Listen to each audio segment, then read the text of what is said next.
Good morning students. હવે આપણે last વીકની અંદર આપણે વાત કરેલી કે હરિતકણ કઈ રીતે કાર્ય કરે છે, હરિતકણની રચના શું છે. આજે આપણે વાત કરવાની છે રિબોઝોમ વિશે.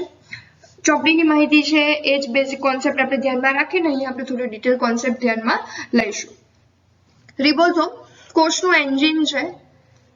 કોષનું પાવર હાઉસ કહે તો કયું આવશે? કણાભસૂત્ર આવશે. કોષનું એન્જિન કહેશે તો કયું આવશે? રિબોઝોમ આવશે. અને કોષનું સેન્ટર પોઈન્ટ કેન્દ્રીય નિયામકી કેન્દ્ર કહેવામાં આવે તો કયું આવશે? કોષ કેન્દ્ર આવશે. ધ્યાનમાં રાખજો. રિબોઝોમ કણિકામય રચના છે સૌપ્રથમ જ્યોર્જ પેલાડેએ 1953 માં ઇલેક્ટ્રોન માઇક્રોસ્કોપની અંદર ઘટ્ટ કણ સ્વરૂપે જોયેલા. જ્યોર્જ પેલાડેનું નામ નીટની અંદર નિયર અબાઉટ 2 થી 3 વખત આવી ગયું છે. પૂછાય છે એક્ઝામમાં કે રિબોઝોમની શોધ કોણે કરી અથવા તો જ્યોર્જ પેલાડેએ તેની શોધ કરી, કારણ કે આ શોધ બહુ જ ઇમ્પોર્ટન્ટ છે. આપણે આ ચેપ્ટર ઓલમોસ્ટ હવે કમ્પ્લીટ કરવાના સ્ટેજ પર છે તો આપણને ધ્યાનમાં આવી જાય કે ભાઈ રિબોઝોમ છે તે ઘણી ઇમ્પોર્ટન્ટ અંગિકા છે. તેઓ રિબોન્યુક્લિક એસિડ અને પ્રોટીનના બનેલા છે. તેઓ પટલ વડે ઘેરાયેલા હોતા નથી. રિબોઝોમ શેના બનેલા છે? તો કે રિબોઝોમ રિબોન્યુક્લિક એસિડ એટલે કે આરએનએ અને પ્રોટીનના બનેલા છે અને પટલ વડે ઘેરાયેલા હોતા નથી. સસ્તનના રક્તકણ સિવાય બધા જ સજીવોમાં રિબોઝોમ હોય. કેમ સસ્તનના રક્તકણમાં નહીં હોય? તો કે સીધી વાત છે. રિબોઝોમની ઉત્પત્તિ ક્યાંથી થાય છે? તો કે કોષ કેન્દ્રમાંથી થાય છે. રિબોઝોમની ઉત્પત્તિ ક્યાંથી થાય છે? તો કે કોષ કેન્દ્રમાંથી થાય છે. અને જો રક્તકણની અંદર કોષ કેન્દ્ર જ ન હોય તો અંતઃકોષ રસજાળ, રિબોઝોમ આવી કોઈ અંગિકાઓ પણ એની અંદર જોવા મળશે નહીં. રક્તકણ સિવાય બધા જ સજીવમાં રિબોઝોમ હોય છે. સુકોષ કેન્દ્રીય અને આદિકોષ કેન્દ્રીય બંનેમાં રિબોઝોમ જોવા મળે છે. આપણે આગળની રચના ભણી ગયા છે એટલે આપણને ધ્યાનમાં છે.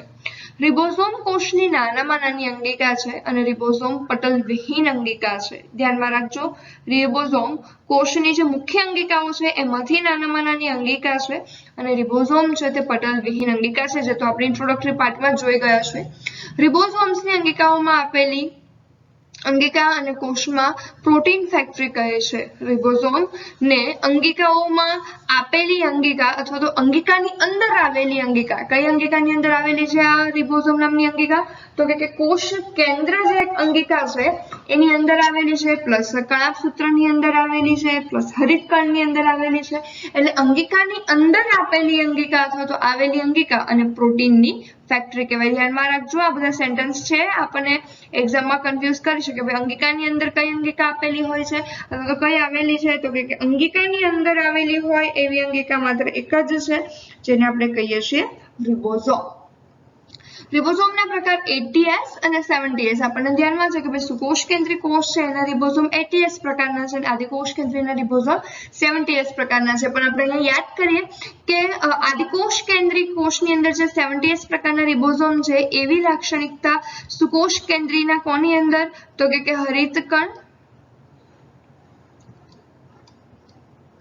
હરિતકણ અને કણાભ સૂત્ર આ બેની અંદર 70S પ્રકારના રિબોઝોમ આવેલા છે. કોની અંદર? તો કે સુકોષ કેન્દ્રીયની અંદર આવેલા જે હરિતકણ અને કણાભસૂત્ર છે એની અંદર 70S પ્રકારના રિબોઝોમ આવેલા છે. સુકોષ કેન્દ્રના હરિતકણ અને કણાભસૂત્રમાં 70S રિબોઝોમની હાજરી હોય છે અને સસ્તનના કણાભસૂત્રમાં 55S રિબોઝોમની હાજરી હોય છે. ધ્યાનમાં રાખજો, સસ્તનના કણાભસૂત્રમાં 50S પ્રકારની હાજરી હોય છે. બાકી વનસ્પતિ છે, બેક્ટેરિયામાં તો આપણને કણાભસૂત્ર જોવા નહીં મળે, પણ અન્ય સજીવો જે છે એની અંદર જે કણાભસૂત્ર છે એમાં કયા પ્રકારનું રિબોઝોમ હશે? 70S પ્રકારનું. તો આ S શું છે? તો કે S બીજું કઈ નહીં પણ સ્વેડબર્ગ યુનિટ છે, જે અવસાદ, જે ઘનતા અને કદનું પ્રમાણ ધરાવે છે. સ્વેડબર્ગ યુનિટ જે રિબોઝોમ જે છે એ જે તળિયે બેસે છે અને એની પોતાની જે ઘનતા છે એ ઘનતાના પ્રમાણને આધારે અહીંયાનો S યુનિટ આપણને આપવામાં આવેલો હોય. ખાલી એટલું જ યાદ રાખવાનું છે કે S એટલે શું? તો કે સ્વેડબર્ગ યુનિટ, વૈજ્ઞાનિકના નામ ઉપરથી આપણને એનું જે આ S યુનિટ આપવામાં આવ્યો છે. દરેક રિબોઝોમના પેટા વિભાગો હોય છે તો અહીં આપણે જોઈએ કે ATS છે. 80S છે તે 60S અને 40S માં વિભાજિત થાય અને 70S એટલે 50S અને 30S માં વિભાજિત થાય। ધ્યાનમાં રાખજો બોર્ડમાં પણ આપણે ભણી ગયેલા છીએ કે આ એનો સરવાળો નથી, ને તો તમને અહીંયા કન્ફ્યુઝન થશે કે ભાઈ 60 ને 40 તો 100 થાય, 50 ને 80 તો 80, 50 ને 30 તો 80 થાય, પણ અહીંયા 70 થયેલા છે। એનો અર્થ એવો છે કે ખરેખર રચના આવી થતી હોય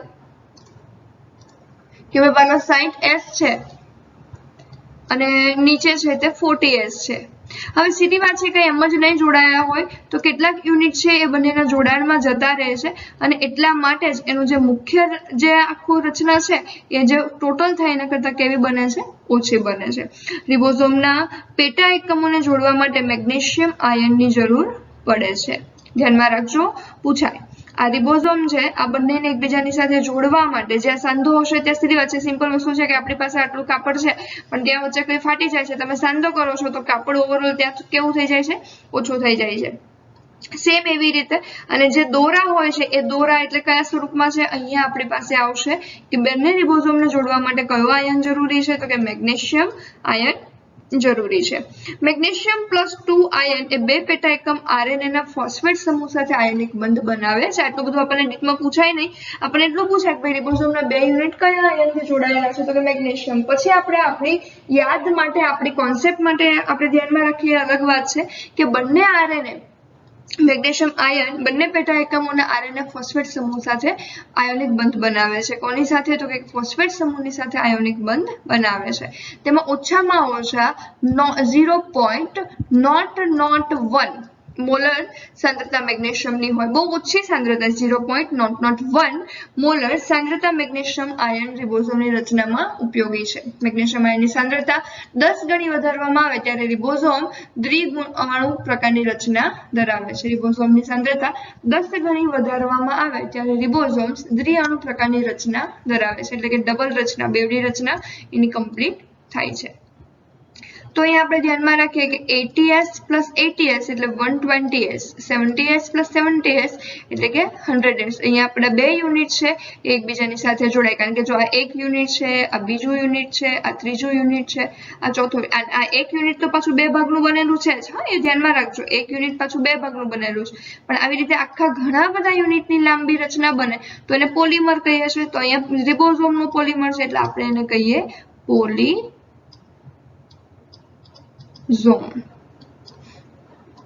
રિબોઝોમનું રાસાયણિક બંધારણ આપણે અત્યારે સમજી લઈએ છીએ, યાદ રહેજો તો ઠીક છે, અધરવાઇઝ આમાંથી કોઈ ખાસ ક્વેશ્ચન પૂછાતા નથી। રિબોઝોમનું રાસાયણિક બંધારણ 70S 60% આરએનએ 40% પ્રોટીન, 80S માં 40% આરએનએ 60% પ્રોટીન, 60S માં આરઆરએનએ 28S 5.8S અને 5S। તમે જુઓ કે 60S ના ઘણા બધા યુનિટમાં સબવિભાજન થાય છે। 40S આરઆરએનએ 80S, 50S આરઆરએનએ 23 અને 5S 30S આરઆરએનએ 16S। ચિંતા નહીં કરો, મેક્સિમમ તમારે આ બે યાદ રાખવાના છે। 70S એટલે 60% આરએનએ 40% પ્રોટીન અને 80S માં 40% આરએનએ 60% પ્રોટીન। આટલું યાદ રાખજો, આને આપણે યાદ રાખવાની કોઈ જરૂરિયાત છે નહીં। પ્રોટીન સંશ્લેષણ સમયે ઘણા બધા રિબોઝોમના નાના નાના પેટા એકમોની મદદથી એમઆરએનએ જોડાય છે। આ પ્રકારના બંધારણને પોલીરિબોઝોમ કહેવાય। એક લાંબી એમઆરએનએ દોરી છે અને આપણે વાત કરીએ એમ કે રિબોઝોમ એકબીજાની સાથે આવી રીતે જોડાય છે તો એને આપણે શું કહીએ છીએ, પોલિઝોમ અથવા તો આર્ગોઝોમ્સ। આ નામ યાદ રાખજો, પોલિઝોમ અથવા તો આર્ગોઝોમ। પ્રોટીન સંશ્લેષણ દરમિયાન એમઆરએનએ સાથેનો રિબોઝોમ ખસે છે। હવે પ્રોટીન સંશ્લેષણ ક્યારે થશે, તો કે આપણે ધોરણ 12 ની અંદર આ પ્રક્રિયા જોઈશું, આના પર આપણને આખું ચેપ્ટર આપેલું છે પ્રોટીન સંશ્લેષણ। પ્રોટીન સંશ્લેષણ દરમિયાન એમઆરએનએ સાથે રિબોઝોમ ખસે છે, જેમ કે દોરી પર દાણા જેવી રચના। ધ્યાનમાં આવે છે આ દોરી પર ગોઠવાયેલા દાણા જેવી રચના। મોટા પેટા એકમો પોલીપેપ્ટાઇડ ટ્રાન્સફરેઝ ઉત્સેચક ધરાવે છે, જે પ્રોટીનના સંશ્લેષણ દરમિયાન પેપ્ટાઇડ બંધ વડે પેપ્ટાઇડની રચનામાં મદદરૂપ થાય છે। હવે સીધી વાત છે, પ્રોટીન થી જોડાયેલા હોય એટલે પ્રોટીન માટેનો બંધ પેપ્ટાઇડ બંધ। ધ્યાનમાં રાખજો, પ્રોટીન માટેનો બંધ પેપ્ટાઇડ બંધ આપણે ચેપ્ટર 9 ભણીશું ત્યારે તમને ધ્યાનમાં આવી જશે, પણ અત્યારે હાલ પૂરતું યાદ રાખો કે પ્રોટીન માટેનો બંધ એટલે પેપ્ટાઇડ બંધ। જેમ કે અહીંયા એમઆરએનએ સાથે રિબોઝોમ ખસે છે, જેમ કે દોરી પર દાણા જેવી રચના। મોટા જે પેટા એકમો છે એ પેપ્ટાઇડ માટેના જે રચના છે તે પેપ્ટિડાઇલ ટ્રાન્સફરેઝ ઉત્સેચક છે. પેપ્ટિડાઇલ ટ્રાન્સફરેઝ ઉત્સેચક શું તો કે ટ્રાન્સફર થવું એક જગ્યાએથી બીજી જગ્યાએ. પેપ્ટિડાઇલ એટલે કે અણુઓ જે છે તે એક જગ્યાએથી બીજી જગ્યા પર ટ્રાન્સફર થવાની રચના તે આપણને જોવા મળે છે, જે પ્રોટીન સંશ્લેષણ દરમિયાન પેપ્ટાઇડ બંધ વડે પ્રોટીનની રચના માટે મદદરૂપ થાય છે. આ રિબોઝાઇમ ઉત્સેચકનું ઉદાહરણ છે. તમને પૂછાય રિબોઝાઇમ ઉત્સેચક કયો છે? આ ચેપ્ટર 9 માં પૂછાશે કે રિબોઝાઇમ ઉત્સેચક કયો છે, તો કે રિબોઝાઇમ ઉત્સેચક કયો તો કે પેપ્ટિડાઇલ ટ્રાન્સફરેઝ ઉત્સેચક છે તો રિબોઝાઇમ ઉત્સેચક છે. ઉદાહરણ છે કોણે એમ કહ્યું છે? નોલરે 1992 માં કહ્યું છે. એટલો બધો ઇમ્પોર્ટન્ટ નથી આ વૈજ્ઞાનિક. મોટા પેટા એકમોમાં બે સ્થાન જોવા મળે, એ સ્થાન અને પી સ્થાન. આ તમને ધ્યાનમાં આવી જશે. આ જે સ્થાન છે એ સ્થાન છે એ સ્થાન અને આ બીજું સ્થાન છે એ પી સ્થાન છે. આને અત્યારે આપણે ધ્યાનમાં રાખવાની કોઈ જરૂરિયાત છે નહીં. ધોરણ 12 ની અંદર હું તમને સમજાવીશ, બહુ ઇઝીલી સમજ પડી જશે. એ સ્થાન અને પી સ્થાન એટલે કે પ્રોટીન આવે છે અને અહીંયા જોડાશે પ્રોટીન, આ એ સ્થાન છે જોડાય, ત્યાંથી થઈને પછી અહીંયા એન્ટર થાય એ પી સ્થાન છે. આ એ સ્થાન અને આ પી સ્થાન ધ્યાન રાખજો. ખાલી અત્યારે આપણે યાદ રાખીશું કે ભાઈ રિબોઝોમ જે છે તે બે સ્થાન ધરાવે છે, એ સ્થાન અને પી સ્થાન. તમે જો આ બે યુનિટ જોડાયેલા તમને દેખાતા હશે. તો આ બે યુનિટ છે અને ક્રમશઃ એ યુનિટનું કદ વધે તો તમે જુઓ કે અહીંયા તમને મોટા કદનો યુનિટ જોવા મળે છે. હવે આ 40s 68 40s plus 60s 80s બનશે. 80s પાછા બે મેગ્નેશિયમ આયનની સાંદ્રતા વધુ થાય તો બે 80s બનશે. આવા બે 80s બનશે. ઘણી બધી મોટી શૃંખલા છે. મેં તમને હમણાં સ્લાઇડમાં સમજાવ્યું તેમ કે આ શું છે? પોલિસોમ છે. થોડું આ એટલું બધું ઇમ્પોર્ટન્ટ નથી. પોલિઝમ શબ્દ આપણા માટે ઇનફ છે, એટલા માટે હું બહુ તમને ત્યાં ધ્યાન નથી આપતી ને થોડું સ્પીડમાં લઉં છું. કારણ કે એટલું એમ નહીં માનતા કે ભાઈ આ બહુ વધારે આપણે સ્પીડમાં જઈએ છીએ, કારણ કે ઇમ્પોર્ટન્ટ એટલું નથી. તમારે એટલું જ ધ્યાનમાં રાખવાનું છે ભાઈ રિબોઝોમ એકબીજાની સાથે જોડાય અને લાંબી શૃંખલા બનાવે એને શું કહેવાય? પોલિઝોમ કહેવાય. બે યુનિટ કયા તો કે 40s 68 બંને શેનાથી જોડાય? મેગ્નેશિયમના આયનથી જોડાય. મેગ્નેશિયમની સાંદ્રતા વધે ત્યારે શું થઈ જશે તો કે 80s છે તે ડબલ થઈને ફરી પાછો 80s એટલે આપણે એમ કહીએ કે 8 ને 8 16 160s થવા જોઈએ, પણ ફરીવાર એ જ કોન્સેપ્ટ આવવાનો છે. શું થશે તો કે બે અણુ જોડાશે, અણુ જોડાય ત્યારે અમુક કેટલા અણુ એમાં વપરાઈ જશે એટલે 80s ને 80s જોડાઈને 116 જગ્યા પર શું બને છે? 120. તો ઘણા બધા જોડાઈને શું બનશે? પોલિઝોમ બનશે. રિબોઝોમ પર સંશ્લેષણ પછી પ્રોટીન કોષરસ અને અંગિકામાં મોકલવામાં આવે છે. પ્રોટીનની યોગ્ય ગોઠવણી, વહન, ચોક્કસ પ્રકારના પ્રોટીનની દેખરેખ રાખવામાં આવે છે અને યોગ્ય પ્રમાણમાં પ્રોટીન બને છે કે નહીં, જે બનાવવાનું છે એ જ પ્રોટીન બને છે કે નહીં, કે તો એ જે રચના છે એને શું કહેવામાં આવે? ચેપ્રોન્સ. ધ્યાન રાખવા વાળા જે પ્રોટીન છે એને આપણે કહીએ છીએ ચેપ્રોન્સ. હવે આપણે ધ્યાનમાં લઈએ કોષરસીય કંકાલ. બહુ નાની એવી એક સરસ મજાની જે થિયરી છે, એક્ઝામમાં પૂછી શકાય એવી, ઘણા બધી વખત ક્વેશ્ચન એમાંથી આવે છે. કોષરસમાં હાજર તંતુમય પ્રોટીન, કોષરસમાં હાજર તંતુમય પ્રોટીન વિસ્તરેલા જાળા જેવા બંધારણને સંયુક્ત રીતે શું કહેવાય? કોષીય કંકાલ. કોષરસમાં હાજર આપણે જે બોર્ડમાં થિયરી તમે જોઈ હશે એની અંદર તમને ધ્યાનમાં છે કે ભાઈ આપણે આકૃતિમાં પણ જોઈ શકીએ છીએ કે કોષમાં હાજર તંતુમય પ્રોટીન કે વિસ્તરેલા જાળા જેવા બંધારણને સંયુક્ત રીતે કોષીય કંકાલ કહેવાય. કોષમાં કોષીય કંકાલ ઘણા કાર્યમાં સંકળાયેલા હોય છે. કોષમાં કોષીય કંકાલ ઘણા કાર્યમાં સંકળાયેલા હોય છે, જેવા કે યાંત્રિક આધાર, હલનચલન અને કોષના આકાર. યાંત્રિક આધાર કઈ રીતે તો કે આપણે યાદ કરી લઈએ બોર્ડની થિયરીને. આ કોષ છે, અહીંયા કણા સૂત્ર ગોઠવાયેલું છે, હરિતકણ ગોઠવાયેલા છે, તો અહીંયા બધા ભેગા ન થઈ જાય એટલા માટે આને આધાર આપતી કેટલીક આવી રીતે નલિકા ગોઠવાયેલી હોય એટલે બધી અંગિકાઓ એની પોતાની જગ્યા પર ફિક્સ રહે. એ પોતે હલનચલન ન કરી શકે અને એ જગ્યા પર ફિક્સ રહે. હવે અહીંયા ફિક્સ છે તો આપણને એવું થાય કે ભાઈ આ ઇનકેસ કે અંગિકા છે એ પ્રોટીન બનાવે તો બનાવેલા પ્રોટીનને અહીંયા પહોંચાડવું હોય તો કેવી રીતે પહોંચાડશે તો કે આ નલિકા છે. ખરેખર આ જે રચના આપણને દેખાય છે આ રચના અહીંયાથી આ નલિકામાં જશે, આ નલિકા ફરતી ફરતી અહીંયા પહોંચે અને એ પહોંચેલી જે નલિકા છે એનું વહન કરાવશે. તો એનું કામ શું છે? યાંત્રિક આધાર, હલનચલન. હવે એ નલિકામાં સંકોચન શિથિલન થાય એના કારણે કોષનું હલનચલન થાય. અને બીજું છે કે આ થોડી કડક પણ હોય છે, જેથી કરીને આપણે એવું વિચારી શકીએ કે લાકડી જેવું કામ કરે તો કે ટેક અહીંયાથી આવી રીતે અહીંયા ટેકો, અહીંયાથી અહીંયા ટેકો એવી રીતે રહેલો હોય તો કોષનો એક આકાર પણ સર્જાય છે. ધ્યાનમાં લઈએ સૂક્ષ્મ નલિકા. સૂક્ષ્મ નલિકા એ સંકોચિત પ્રોટીન ટ્યુબ્યુલિનની બનેલી છે. ધ્યાનમાં રાખજો, નલિકા એટલે ટ્યુબ, નળી એટલે એને આપણે શું કહીએ છીએ? ટ્યુબ. તમે જુઓ કે કોઈ પણ વસ્તુની ટ્યુબ હોય અંદરથી ખાલી હોય. હવે નળી છે એ અંદરથી ખાલી હશે અને બનેલી છે શેની? ટ્યુબ્યુલની. ધ્યાનમાં રાખજો, નળી એટલે અંદરથી ખાલી અને ટ્યુબ બનેલી એટલે ટ્યુબ્યુલિન પ્રોટીનની બનેલી છે. વનસ્પતિમાં સૂક્ષ્મ નલિકાઓ ક્યારેક કોષ દિવાલ સાથે જોડાયેલી જોવા મળે. સૂક્ષ્મ નલિકા કોષ દિવાલના ઘટકોને ગોલ્ગી કાયમાંથી બહાર નિકાલ કરે છે. કોષ વિભાજન દરમિયાન સૂક્ષ્મ નલિકા એક દ્રાકતંતુ ઉત્પન્ન કરે છે. પરિસ્થિતિને આધીન સૂક્ષ્મ નલિકા કામ કરે છે એવું આપણે કહી શકીએ. સૂક્ષ્મ નલિકા કોષ દિવાલના ઘટકો ગોલ્ગી કાયમાંથી બહાર કાઢે છે અને કોષ વિભાજન દરમિયાન સૂક્ષ્મ નલિકા દ્રાકતંતુ પણ ઉત્પન્ન કરે છે. તમે બોર્ડમાં ભણી ગયા છો ચેપ્ટર નંબર 10, તમને ધ્યાનમાં હશે કે દ્રાકતંતુનું જે ઉત્પન્ન થાય છે ક્યાંથી? તો કે તારા કેન્દ્ર બીજું કઈ નથી, સૂક્ષ્મ નલિકા છે. આપણે આકૃતિ દોરીશું એટલે તમને ધ્યાનમાં આવશે કે ભાઈ સૂક્ષ્મ નલિકા છે. હવે સૂક્ષ્મ તંતુ તેઓ સંકોચનશીલ પ્રોટીન એક્ટિનથી બનેલા છે. હવે તંતુ છે એ ખાલી નહીં હોય, દોરા જેવા હશે અને અંદરથી ભરેલા છે, નળીની જેમ અંદરથી ખાલી હશે નહીં. અને આ જે આખા ભરેલા છે એ શેના છે બનેલા? એક્ટિનના. અને નળી છે અંદરથી ટ્યુબ છે એ શેના બનેલા છે? ટ્યુબ્યુલિન પ્રોટીનના. આ સવાલ ઘણી બધી વખત એક્ઝામમાં પૂછાય છે એટલે હું તમને વારે વારે કહું છું કે ભાઈ અંદર આ જે નળી છે, નલિકા છે, નળી એટલે અંદરથી ખાલી અને ખાલી એટલે આપણે એને ઇંગ્લિશમાં કેવું હોય તો ટ્યુબ કહીએ. તો ટ્યુબ એટલે બનેલું છે ટ્યુબ્યુલિન પ્રોટીન. સૂક્ષ્મ તંતુ શેના બનેલા છે? તો કે સંકોચનશીલ પ્રોટીન એક્ટિનના બનેલા છે. તે સ્નાયુ સંકોચન, સૂક્ષ્મ નલિકા અને સૂક્ષ્મ તંતુ સાથે સંકળાયેલું છે. તે સ્નાયુ સંકોચન, સૂક્ષ્મ નલિકા અને સૂક્ષ્મ તંતુ સાથે સંકળાયેલું છે, જે કોષના કોષરસીય કંકાલનો ભાગ છે. સેમ કોના જેવું છે? તો કે નલિકા જેવું છે તંતુનું કામ, કોષના કોષરસીય કંકાલનો ભાગ છે. તારાકાય અને તારા કેન્દ્ર. બે તારા કેન્દ્ર કોષ કેન્દ્રની બહારની બાજુ એકબીજાની સાથે 90ના એંગલે ગોઠવાયેલા હોય અને તારાકાયની રચના કરે છે. કોષરસ એ તારા કેન્દ્રની ફરતે આવેલું આકાર વિહીન હોય તેને પરિતારક કેન્દ્ર રસ કહેવાય. જોવા ધ્યાનમાં આવે છે તમને? આ શું છે? પરિતારક કેન્દ્ર રસ કહેવામાં આવે છે.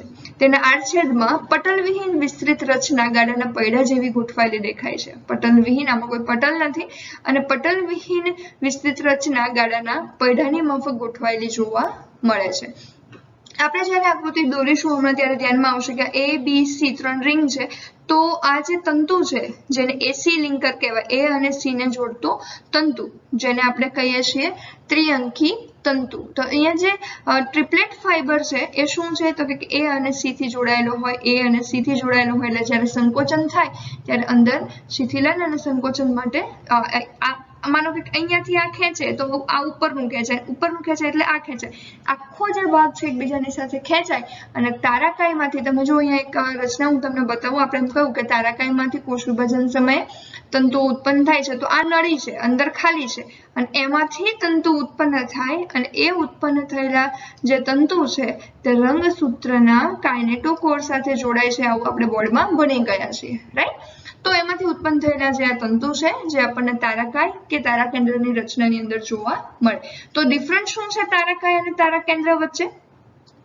આટલું ખાલી આ કાર્ટવીલ જેટલું ગાડાના પૈડા જેવી રચના છે એટલી વાત કરીએ ને તો એ તારા કેન્દ્ર છે. અને એની ફરતે રહેલો જે આ રસ છે, પરિતારક કેન્દ્ર રસ સાથેની આખી રચના એટલે એને આપણે કહીએ તારાકાય. એની સિવાય બીજી કોઈ એમાં તફાવત છે નહીં. તારા કેન્દ્ર મુખ્યત્વે 9 ટ્યુબ્યુલિન તંતુના બનેલા છે જે પરિઘીય ત્રેખડ ધરાવે છે. ટોટલ કેટલા છે આવી રીતે ગોઠવાયેલા? 1, 2, 3 એવી રીતે ગોઠવાયેલા કેટલા છે? ટોટલ 9. આ 9 પરિઘીય ત્રેખડ સૂક્ષ્મ નલિકાઓ એકબીજા સાથે દ્વિકીય સૂક્ષ્મ તંતુ દ્વારા જોડાય છે. શેના દ્વારા જોડાય છે એકબીજાની સાથે? દ્વિકીય સૂક્ષ્મ તંતુ દ્વારા જોડાયેલી હોય. ઉપરાંત મધ્યમાં ગોઠવાયેલા પ્રોટીન દંડ સાથે કેન્દ્રવર્તી જોડાણ દર્શાવે છે. પણ કેન્દ્રમાં કોઈ નલિકા છે ને એટલે 9+0 ની ગોઠવણી કહેવાય. આકૃતિ હું તમને ડ્રો કરતા શીખવાડીશ હમણાં તો તમને ધ્યાનમાં આવી જશે. આમ સૂક્ષ્મ નલિકા જે પ્રોટીન વડે મધ્યદંડ સાથે જોડાયેલી છે તે પ્રોટીનને પ્રાથમિક તંતુ કહેવાય, જ્યારે પરિઘીય જોડાણ દર્શાવતા પ્રોટીનને દ્વિતીય તંતુ કહેવાય. કેન્દ્ર સાથે જોડાયેલા જે પ્રોટીનને પ્રાથમિક તંતુ કહેવાય, મધ્યસ્થ દંડ સાથે જોડાયેલા પ્રાથમિક તંતુ અને પરિઘીય જોડાણ દર્શાવતા દ્વિતીય તંતુ. દરેક પ્રાથમિક તંતુમાં જમાવટયુક્ત ભાગ આવેલો હોય જેને એક્સ જમાવટ કહેવાય. ખરેખર એક્સ એટલા માટે નામ આપ્યું છે કે ભાગ શું છે, એનું કાર્ય શું છે એ હાલ સુધી કોઈ ખબર પડી શકી નથી, એટલે એક્સ કાય આપી દીધેલું છે નામ. દરેક જમાવટની વચ્ચે વાય જમાવટયુક્ત ભાગ હોય તે એકબીજાને આંતરિક રીતે જોડે છે. તારાકેન્દ્ર એ સ્વયં ગુણન પામતો એકમ છે. તારાકેન્દ્ર એ સ્વયં ગુણન પામતો એકમ છે. શું થશે તો કે તારાકેન્દ્ર છે એ વચ્ચેથી બ્રેક થઈ જાય તો બે તારાકેન્દ્ર તરીકે કાર્યરત હોય છે, એટલે એને સ્વયં દ્વિગુણન પામતો એકમ છે. કયો એકમ ફરી આપણે બીજા બે જોયા છે કે પોતે સ્વયં દ્વિગુણન પામે છે તો કે હરિતકણ અને કણાભસૂત્ર.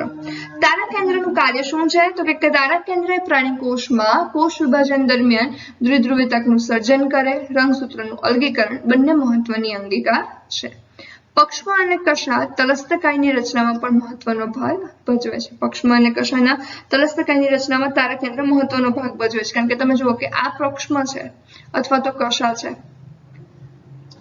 તો પક્ષમાં કે કશા જે ભાગમાં અહીંયા જોડાયેલા છે,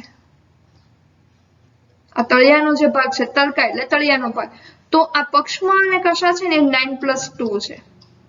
9+2 નો અર્થ તમે બોર્ડમાં સમજી ગયા છો કે બોર્ડરમાં કેટલી નલિકા, બોર્ડરમાં ફરતી 9 નલિકા અને વચ્ચે કેન્દ્રમાં 2 નલિકા.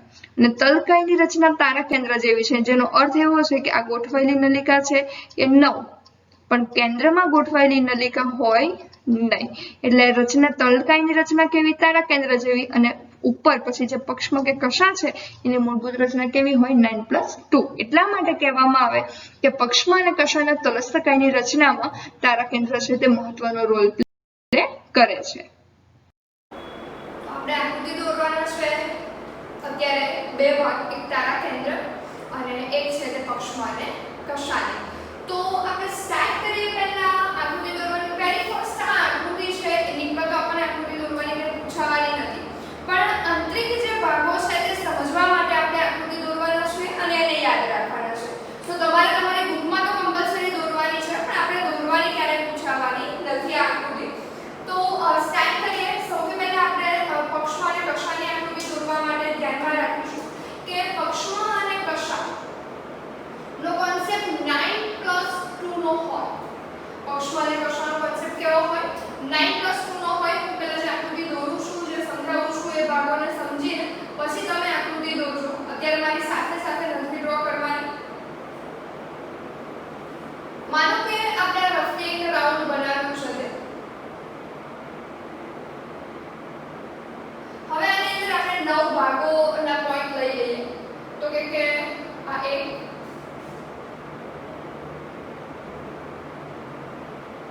2 3 4 5 6 7 8 અને 9 આટલા ભાગના આપણે પોઈન્ટ લઈએ અને જે પોઈન્ટ આપણે દર્શાવ્યા છે ત્યાં આપણે સર્કલ દોરીશું. હવે અહીંયા 9+2 નો અર્થ શું છે તો કે બોર્ડરમાં 9 નલિકા હોય અને 2 એટલે કે મિડલમાં 2 નલિકા હોય.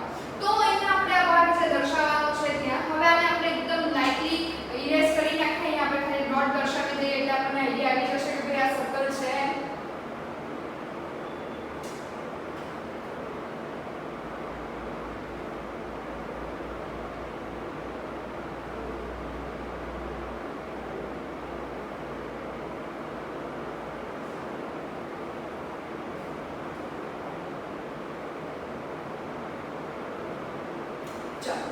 હવે આ જેટલા સર્કલ છે ત્યાં 9 એટલે 9 જે છે તે પાછા બે ભાગના બનેલા છે, A અને B. A છે તે આખો છે અને B છે તે A ની ઉપર આવી રીતે ગોઠવાયેલો છે, કારણ કે આ બંને એકબીજાની સાથે જોડાયેલા છે. હવે પાછું A ની રચનામાં A જે છે એની અંદર ટોટલ 13 નલિકા છે અને B માં ટોટલ 10, કારણ કે 3 નલિકા છે એના જોડાણમાં જતી રહે છે. તો અહીંયા આપણે 13 નલિકા દર્શાવીએ તો 1 2 3 4 5 આ 13 નલિકા અને આની અંદર આપણને આવી રીતે 10 નલિકા જોવા મળે છે. તો અહીંયા આપણે ભાગ દર્શાવી દઈએ કે પહેલા આપણે બધી જગ્યા પર A નલિકા ડ્રો કરી દઈએ.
જોડાયેલી છે અને આ સંપૂર્ણ નલિકા છે એટલે આની અંદર પણ કેટલા ભાગ હશે 13 ભાગ આ જે સેન્ટ્રલ નલિકા છે એની ફરતે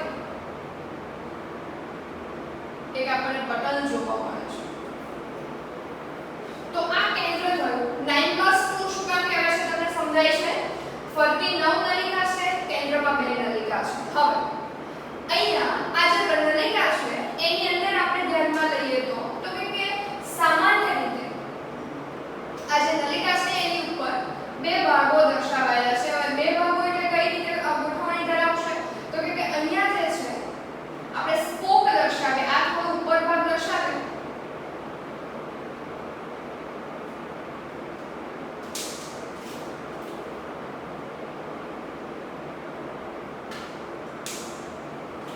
અને આની ઉપર એક બહારની બાજુ મોટી અને એક નાના હૂક છે બી ની ઉપર બહારની બાજુ મોટું અને અંદરની બાજુ નાનું હૂક બહારની બાજુ મોટું અંદરની બાજુ નાનું તો ક્રમશઃ આપણને આવી રીતે બે હૂક જોવા મળે છે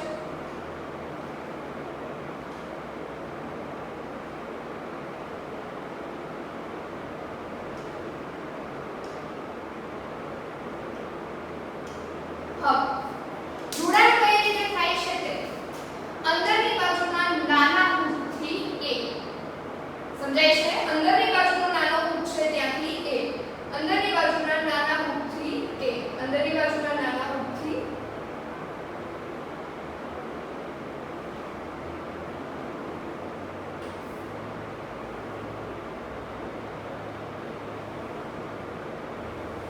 એક સર્કલ કમ્પ્લીટ થયું બરાબર અને આ આખી જે ગાડાના પૈડા જેવી રચના છે તે આખું સર્કલ કમ્પ્લીટ થાય છે હવે શું થાય છે તો કે અહીંયા આપણને એક બીજી રચના જોવા મળે છે કે જે આપણને આ એ નલિકામાંથી ઉત્પન્ન થયેલી હોય અને આ જે ભાગ છે ત્યાં રીતે ટપકાની માફક ગોઠવાયેલી હોય જેને અરિયન ત્રિજ્યા પરથી આરા કે સ્પોક કહેવામાં આવે છે આરા કે સ્પોક જે તમારી ટેક્સ્ટબુકમાં પણ આપેલું છે તમને ધ્યાનમાં આવશે ત્યાં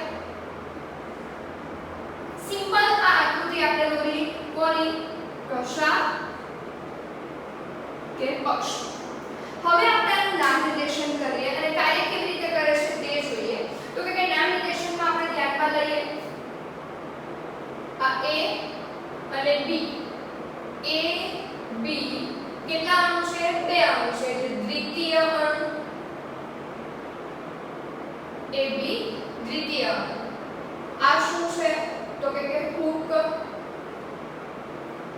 ત્યારબાદ આ શું છે હવે તમે જુઓ કે આ B માંથી નીકળેલો અણુ આની અહીંયા જોડાય છે આ સ્પોક શેની ઉપર છે હૂક શેની ઉપર છે B ઉપર છે કોની સાથે જોડાય છે A સાથે એટલે A અને B ને જોડતો ભાગને આપણે કહીશું AB સેતુ અથવા તો AB જોડાણ તંતુ કોને આ જે બ્લેક ભાગ દર્શાવે આપણે કારણ કે B થી લઈને A B થી લઈને A B થી લઈને A AB જોડાણ સેતુ અથવા તો AB જોડાણ તંતુ કહેવાશે ત્યારબાદ આ બે નલિકા છે તેને આપણે કહીશું કેન્દ્રીય નલિકા આ વચ્ચેનો જે છે તે ભાગને આપણે કહીશું સેતુ આને આપણે કહીશું અરિય આરા હવે અરિય આરા અને સેતુનું જે જોડાણ છે એ આખું ઉપરી આવરણ તરફથી જોડાયેલું છે હવે શેનું બનેલું છે તો કે જે આપણે વાત કરીએ થિયરીમાં તે તો કે મધ્યમાં જે આ સેતુ છે એ ડાયમીન પ્રોટીનનો બનેલો છે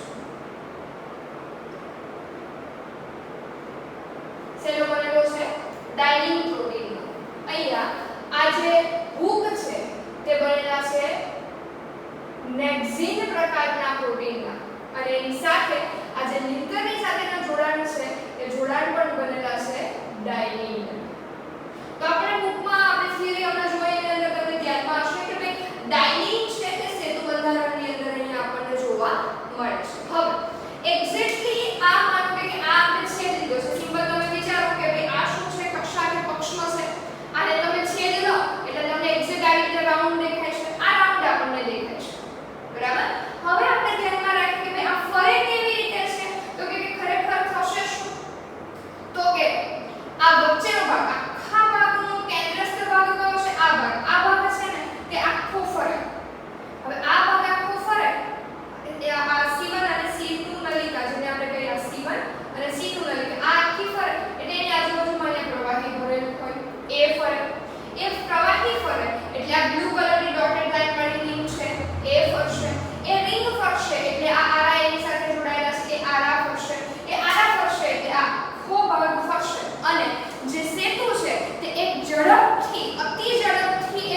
એક દિશામાં